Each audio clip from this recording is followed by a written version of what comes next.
For the last presentation of the day,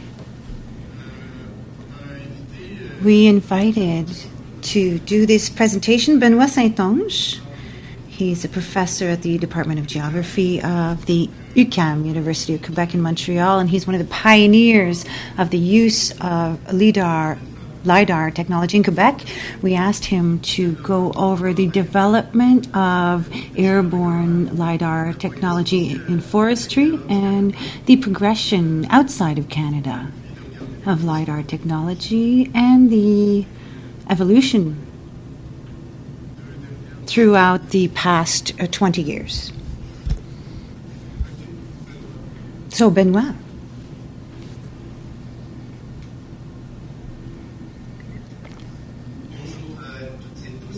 Hello, everyone.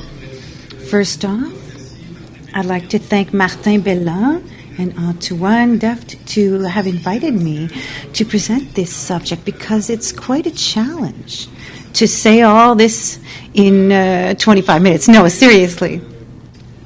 I'd like to, I propose that we talk about the evolution of the technology, the acquisition of the data throughout the world outside of Canada.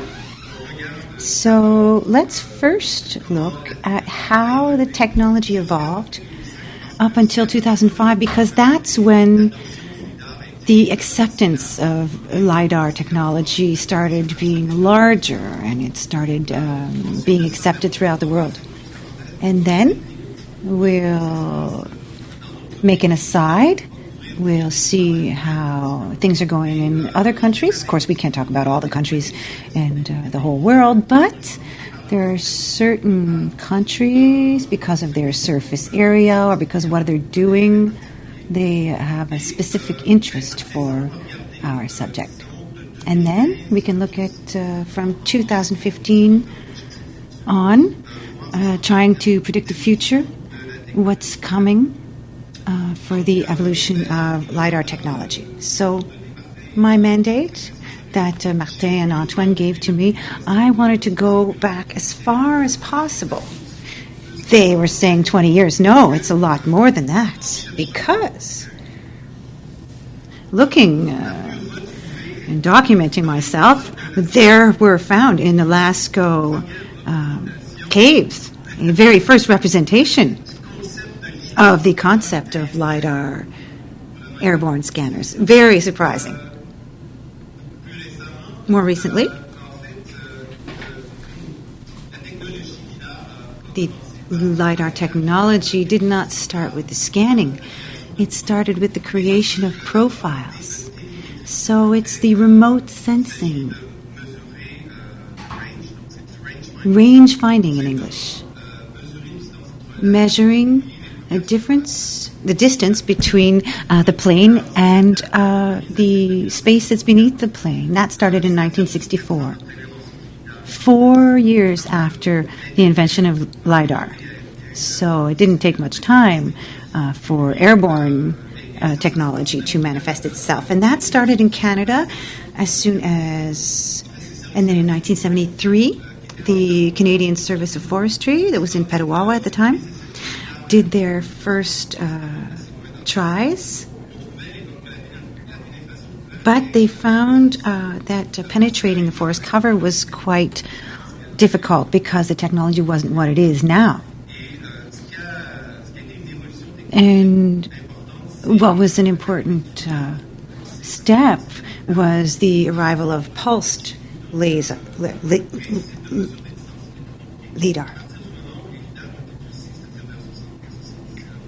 From the moment on that we had pulsed LIDAR technology, we started seeing profilers, LIDAR profilers that arrived. So perhaps you've seen this title before. When you consult this study, you see that people had a lot of vision. So it's a study done by Aldred and Bonner, and we can distinguish the ground from the trees, the return of the trees. So we were already on different channels. We had green and infrared. You can see the pulse repetition frequency, which is 10 hertz. And now we can go to 400 to 500,000 hertz per second. So it was the beginning of this technology. Already in 1985, different forest structures could be distinguished. Here we see deciduous and coniferous, different profiles, softwood and hardwood. And then we could distinguish the species by the intensity of the returns. So all this is not new. The ideas were already circulating at that time. And they were even talking about detecting individual trees with algorithms. Perhaps it wasn't automatic algorithms, but limits of individual tree crowns could already be differentiated. And then there were the first scanners. So we were able to go from profiling to mapping, 2-dimension to 3-dimensional. So the first prototype, a LiDAR scanner, is the ALTM in 93. And then the first commercial tool was sold in 1995, Optech, a Canadian company that most of you know about. And so we're still like 30 years ago here.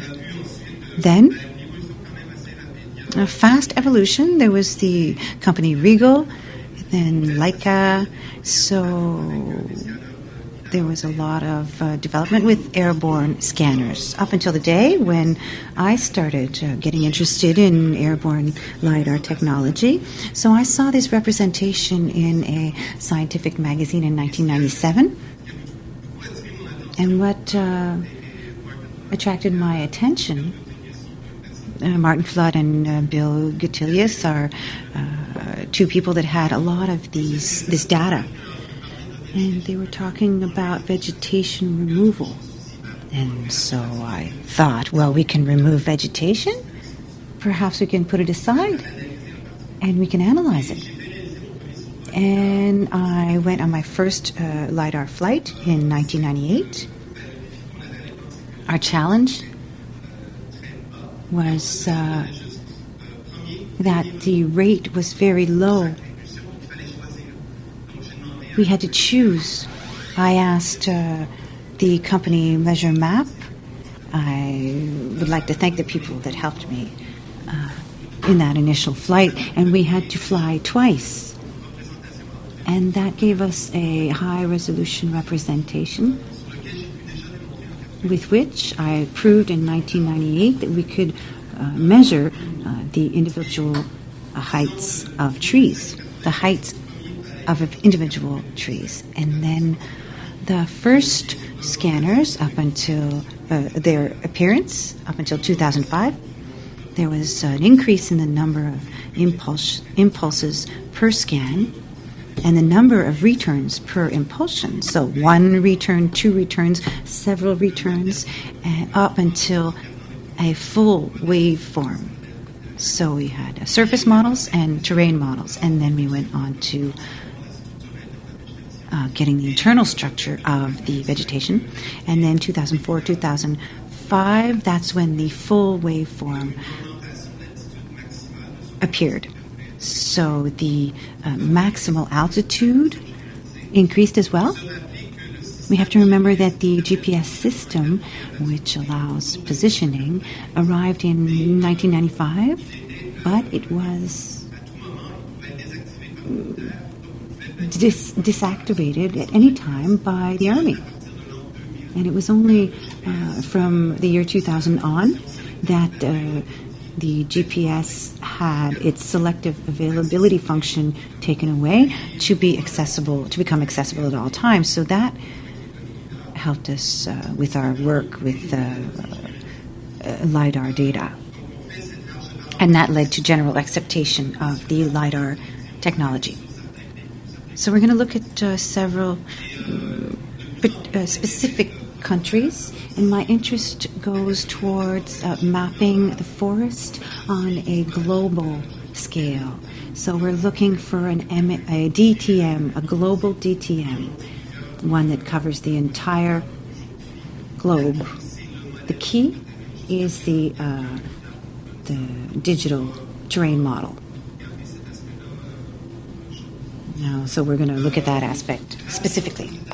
So rapidly, the United States, I'm not going to go too in-depth about each country, but its surface and the percentage of the forest represented on the surface of the country. When you look at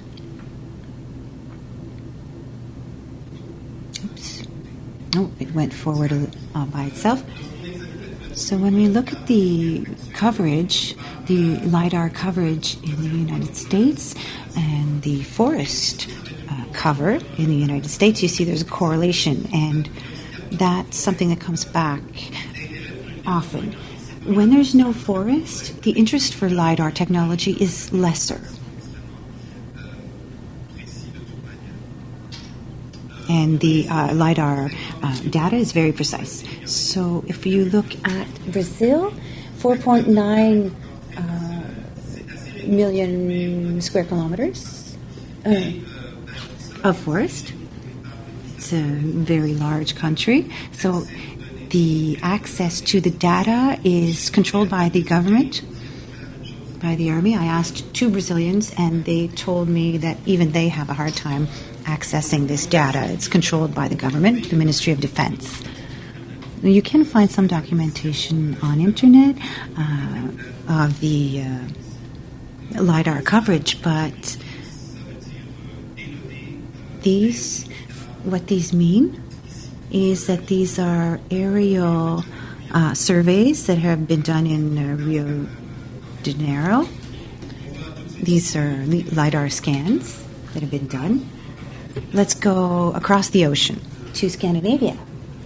There are many technological developments that have come from these 4 Scandinavian countries.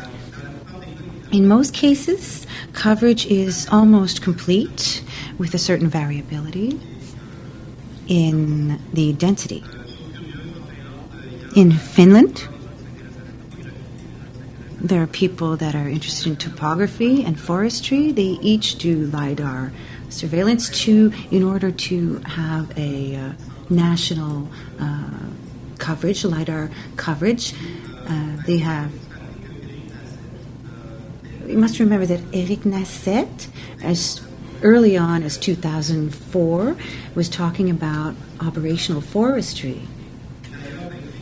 And in Scandinavia, and by many people, he's considered by many people as the father of LiDAR forest inventory. And I'd like to shake things up here in Quebec. That we shook things up here in Quebec, but I'm happy to see the outcome. In Norway, there's only 100,000 square kilometers of forest, but the technology was very advanced. And in Quebec, that was not the case. Now, there's another paradox. In Norway, there's no body that centralizes the information on a national level. So there is no national plan. There's no national body that collects the data. So there's no coordination. It's done more by townships. But we can see that in Norway, the first forest inventory was done in 2002. And since 2008-2009, almost 100% of the forest inventory is done by LiDAR, and a cycle of repetition of 10 to 15 years is predicted, planned, and the Parliament would like a national altitude model to be created.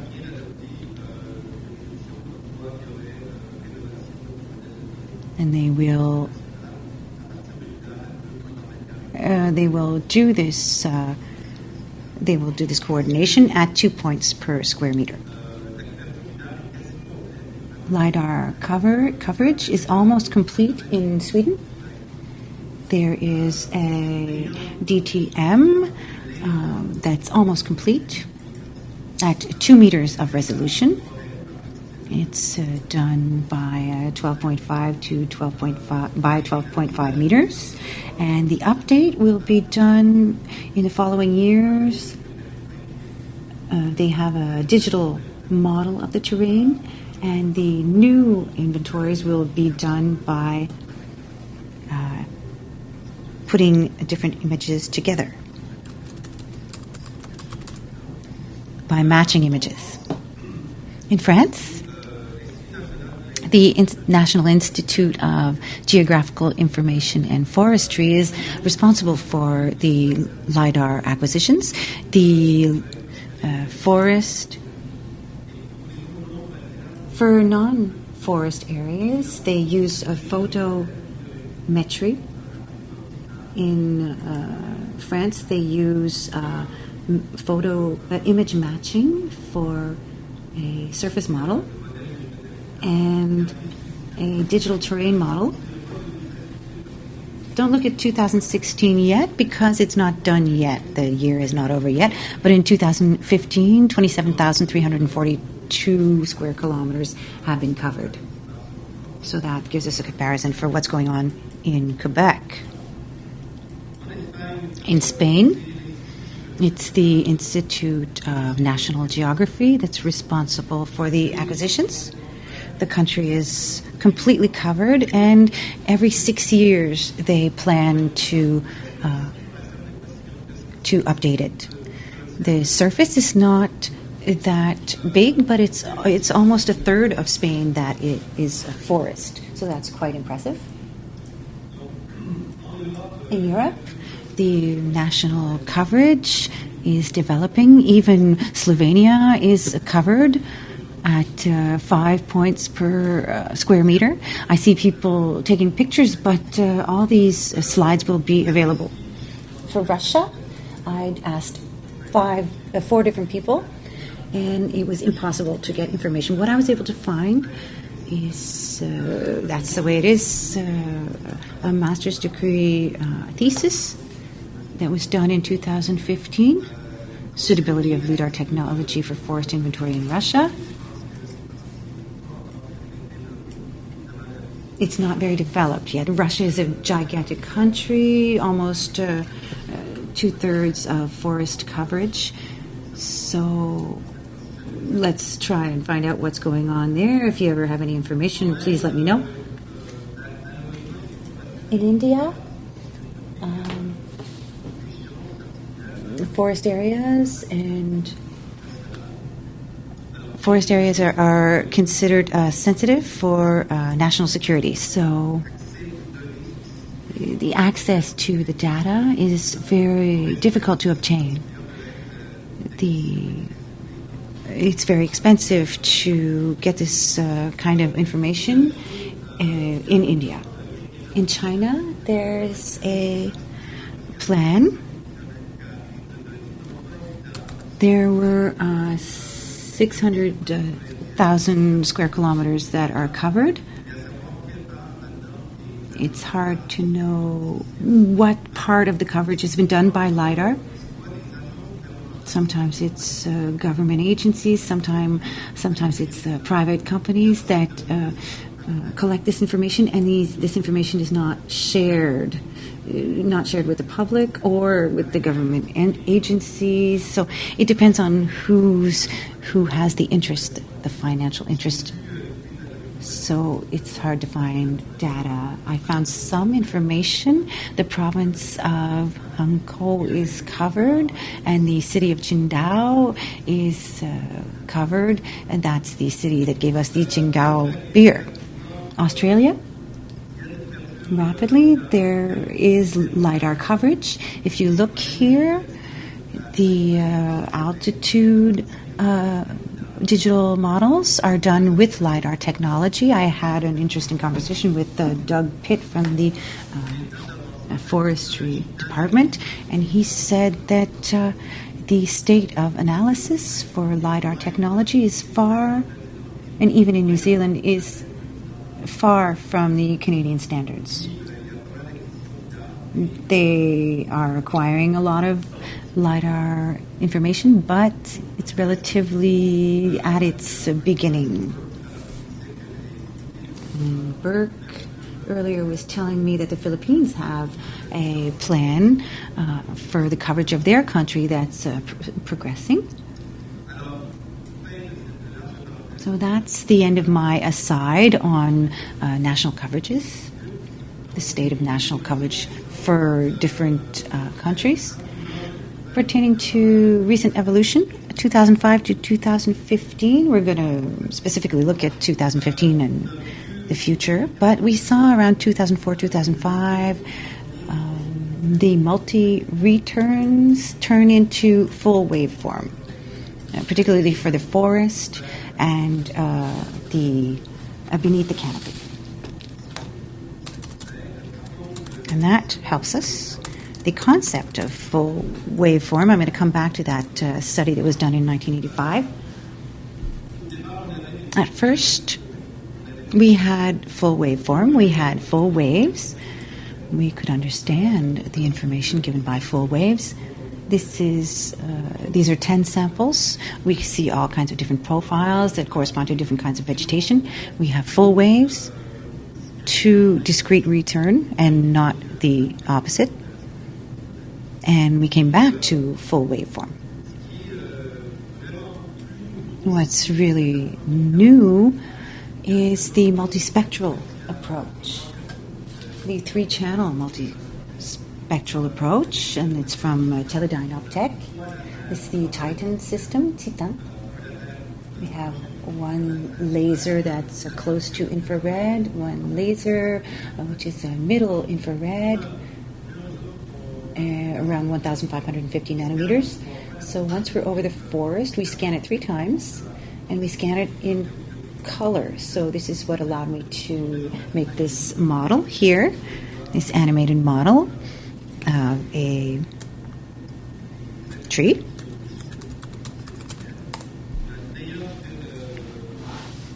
Of a spruce tree. So we have 12 bytes rather than the usual 8 bytes, and we have 3 lasers that are working at 300 hertz, so that's 900,000 hertz. So these are cloud points that have a high density. This is a representation in color. What you see is only LiDAR. We created an image of intensity for each channel, red, close infrared, and infrared. We're close to Toronto, and the colors that you see represent the different species that are in the forest. So intensity LiDAR. There are no pictures in this image. So in this way, we can get information about the different species. So this is the same image. This is the same area, but in with an aerial photo, an aerial picture. Don't forget that LiDAR gives you the structure of the forest as well. So here are other representations. It doesn't look exactly like airborne photography. It's a little harder to decode, but there's a lot of information to be gathered with this data. A new kind of device. It's the LiDAR that counts a LiDAR counting photon. So we receive the energy that's sent to a matrix detector, and each of these detectors allows us to know where the photon is coming from and at what time exactly it came back. And we'll make a cloud point with a resolution of photons. This just came out with the Harris Geospatial Solution. And thanks to all the combinations of different technologies, we can fly up to 9,000 meters while keeping a very high density of points. And we can have a point resolution of 20 points per square meter. and we can cover more surface per hour. So we have 1,000 to 1,600 square kilometers per hour in comparison to what we have here, 50 to 180 square kilometers with what we're using right now. So it's a technology to keep your eyes on this technology. It's a new technology. And that gives us not only one photon at a time per detector, but it's also a matrix. So it's like we take it's like taking a three-dimensional picture. They have brought all the different technologies together for this kind of system. And what's coming is the hyperspectral lidar. For that, we need to emit white light pulses combining all wavelengths, and that's possible thanks to supercontinuum laser, which emit between 450 to 2400 nanometers. The LiDAR returns, which are white returns but modulated by the vegetation color, we can then separate them in as many strips as we can, as many bandwidths. In 2015, I saw a prototype with 32 bands. So we send a white flash and we decompose the light returned in 32 spectral bands, which we can develop all kinds of vegetation indexes. But these prototypes, unless you saw something new, they're not working yet. They're lab prototypes. It hasn't been placed on planes yet. It's not scanning yet. And we can foresee eye security problems because we send white flashes, and that could affect the eyes more than the infrared. Polarimetric lidars is possible. You can polarize the outgoing pulses, the outgoing light, and you can measure the returned polarization of the light, and we could do quadripolarization, polarimetry, and we can know more about the characteristics of vegetation. It's not working yet. I've seen terrestrial polarimetric lidars, but not yet airborne lidars. But it's to be watched for. And why not a polarimetric Geiger avalanche or light diode lidar in space? We can always dream.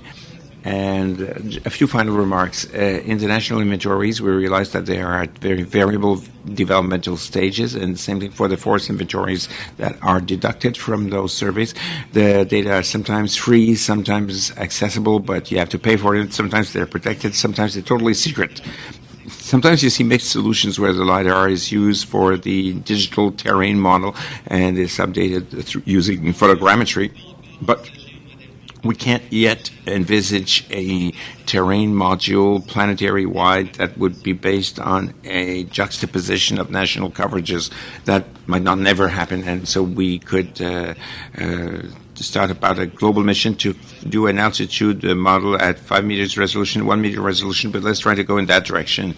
If we wanted to calculate, for example, the total biomass of vegetation on planet Earth, we would need such an altitude-based digital model. The evolution of the LiDAR sensors is far from over, as you can see, and what we've been seeing recently and in the future is an evolution in the spectral area.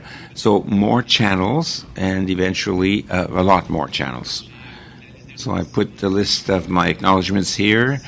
If you are at the stage where you're getting closer to a postdoctoral fellowship, read the ad at the bottom. I'm not going to read it. On that, I thank you for your attention, and we'll take questions if there is time.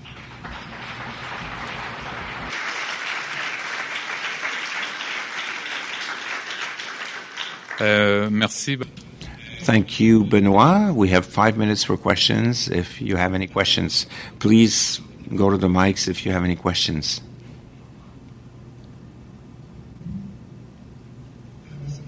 Thank you, sir. You shed some light on the evolution of the technology. My question is, we see that things are changing quickly. It's evolving. It's a bit like computers started. We bought an egg in the late 80s. We thought that would be okay for the rest of our days. Do you think that Quebec is making the right choice? We just gave the go-ahead, but are we doing the right choice of technology? Will we be behind in 2 years? Should we go ahead with a state-of-the-art technology, something more recent? Well, let me come back on one thing that was said repeatedly. The key is to start by having a good altitude-based digital model. And the current technologies already are giving us high-quality data. And with a 1 meter digital model, we'll be able to do a lot of things in all kinds of ways. I would say, to answer directly your question, that where we should start questioning ourselves is about how we want to upgrade the inventories and update the inventories that we will get from those surveys, which will be going on for the coming years. In a few years, we will have completed the coverage. At that point, we would have to ask ourselves some questions about the choice of technology. Do we want to focus on multispectral lidars to get the species? Will we be content with photography, or will we eventually need a lot more information about the subcover, the sublayer, and maybe go towards full waveform or a Geiger avalanche diode, photodiode? But I don't think that right now we need to re-question what is needed to create a first good foundation, and that we will have. Other questions? Yes, Benoît? I think it could be interesting for history for you to talk to us about something. You spoke about the various countries, but what about the various provinces? What is the status in Canada? What are the most important places where the territory is covered using LiDAR in Canada? Well, we learned about New Brunswick and Alberta earlier today. And so it's not surprising to learn that the Prince Edward Island is covered totally 100%. Congratulations. And apart from that, I would let Murray speak about Ontario. I think in Ontario, in terms of the photo aspect, there's good coordination. In terms of LiDAR, I don't think there's any special plan. And for having worked a bit with Manitoba and Saskatchewan, they don't seem to have, there doesn't seem to be any special plan for those two provinces. In BC, however, I might let other people respond to that because, first of all, I haven't updated myself on that since the mandate I had was to cover outside of Canada. I don't know if someone could say something. What I know, we did a little search outside Canada to see how much ahead we were compared to other provinces or not, and I would say that's what it is. Where there is a little bit more activity in terms of complete overall coverage is BC and Alberta.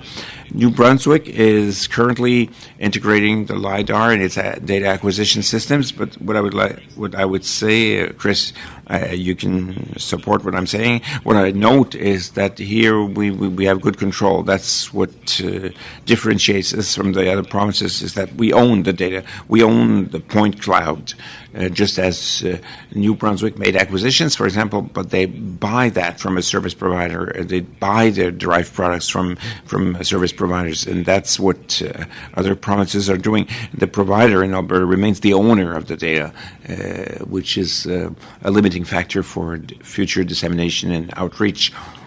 Okay, thank you very much, Benoît.